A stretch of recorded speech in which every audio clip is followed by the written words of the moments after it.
Friends, today we are going to learn a poem named as Love in a Life, composed by the greatest optimistic poet Robert Browning. Robert Browning was born in 1812 and died in 1889. He was greatly influenced by romantic poets such as Shelley and John Keats. During the contemporary period, P.B. Shelley and John Keats, they were considered as the pioneer leader of that movement during the romantic revival period. And the impact of their romantic revival has been made on the poetic work of Robert Browning. His marriage to Elizabeth Barrett, a contemporary and senior poet, had a lasting impact on his life and works. Hailed as the prophet of Victorian individualism, Browning's strongest conviction was a belief in sanctity of individual. He had strong faith in sanctity of individualism, and he was an innovator in many aspects of poetry. He found out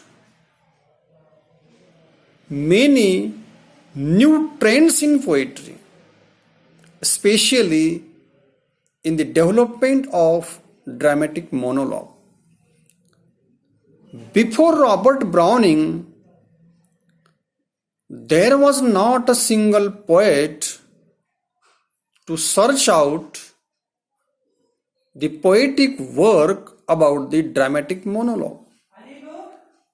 Means, dramatic monologue first of all introduced by Robert Browning. This is the new technique which was introduced by Robert Browning. Browning devoted a large portion of his poetry to subject of love, that is between men and women. Means, large period of his life, many of his works deal with the love poetry between men and women. One of the Browning's greatest assets as a poet was his robust optimism. In every poem, it appears that Robert Browning is an optimistic poet. There is an optimistic approach which appears in every Robert Browning's poetry. As we are going to see in the present poem, Love in a Life,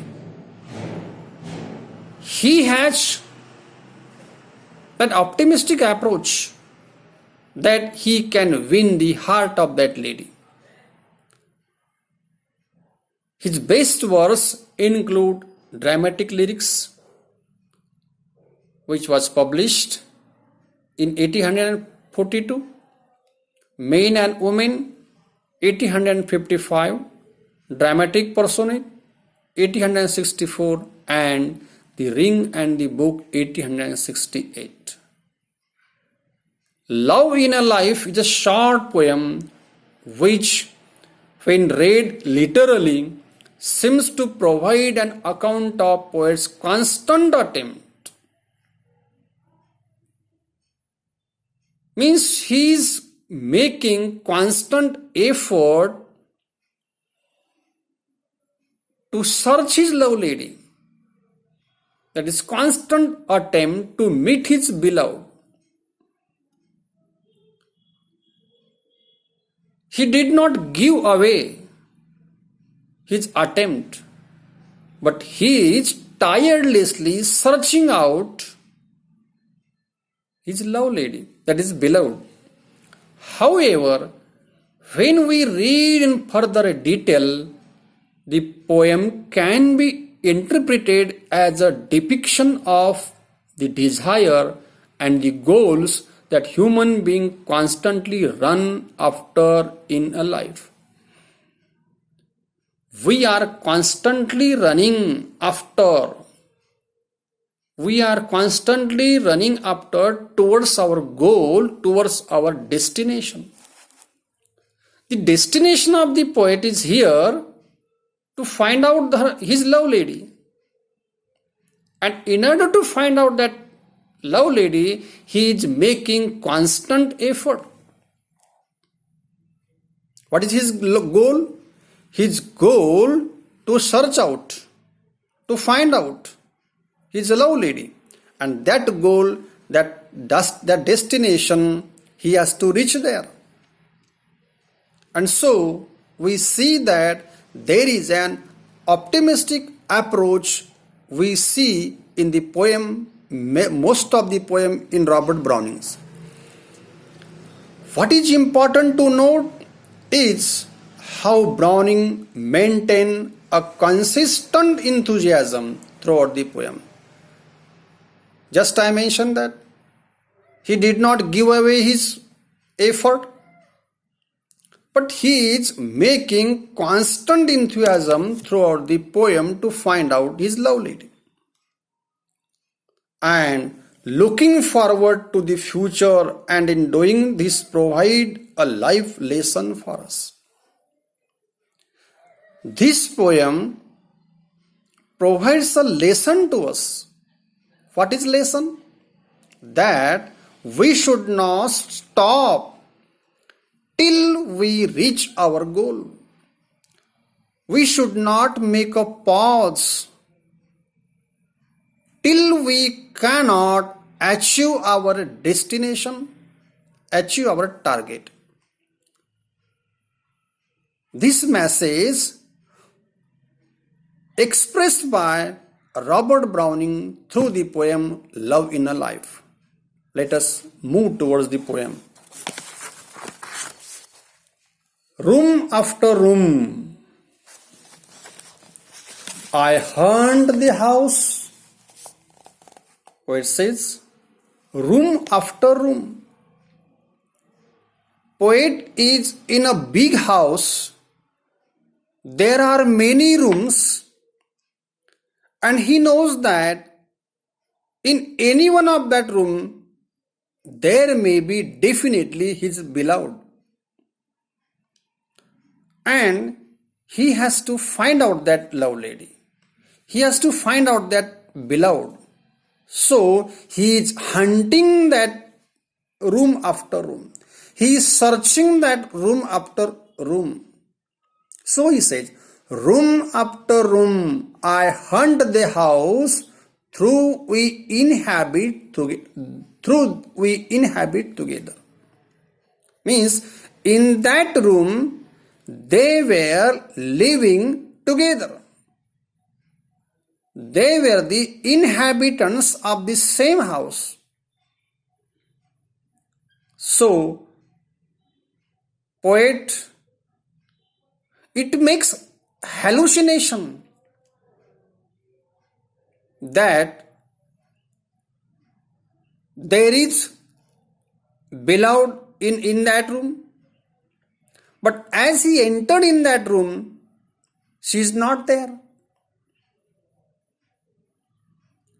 He became hopeless. So, heart, fear nothing, for heart thou shalt find her next time herself.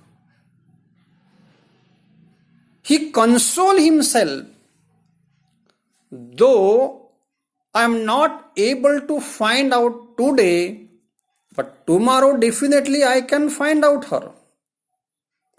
Not the trouble behind her left in the curtain.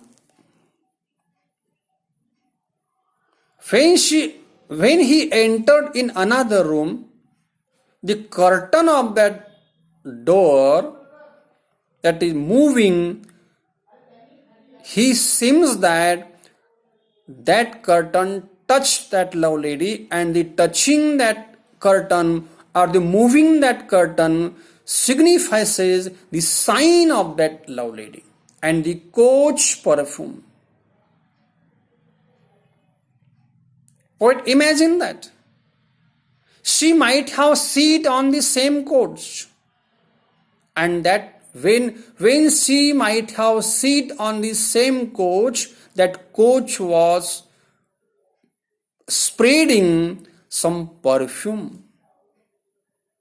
There was the aroma of that perfume. That perfume tantalizing the memory of the poet. That perfume reminds the sweet moment of the previous time of that meeting. As she brushed it, the cornic wreath blossomed anew. Yon looking glass gleamed at the waves of her feather. Poet assumed that she might have touched to the glass, she might have brushed, she might have entered in some different places. That places have the slightest sign of that lady. But poet is searching out and out whole day long, but he was not able to find out his love lady. And now the day is now turning towards an end. The day is now turning toward the twilight. It was time of that sunset, and yet the day wears. Some figure of speech he employed here in this poem. The day wears means the whole day he was searching out and he was weary. And the door succeed door, I try the fresh fortune. Poet tried. Many times he tried. But it was now getting dark. Even then he did not leave his hopes. Rang the White House from the wing to the center. Still the same chance, she goes out as I enter. Remember. Means as he entered in another room, he assumed that just she passed away. Spend my whole day in the quest searching. He spent whole day in search of that lady. Who cares? Nobody can take cares. Who cares? Question mark. But it's twilight. Twilight, the light of that sunsetting time. It's twilight. You see, with such a shoot to explore, such closet to search, and such alcoves to impart tune.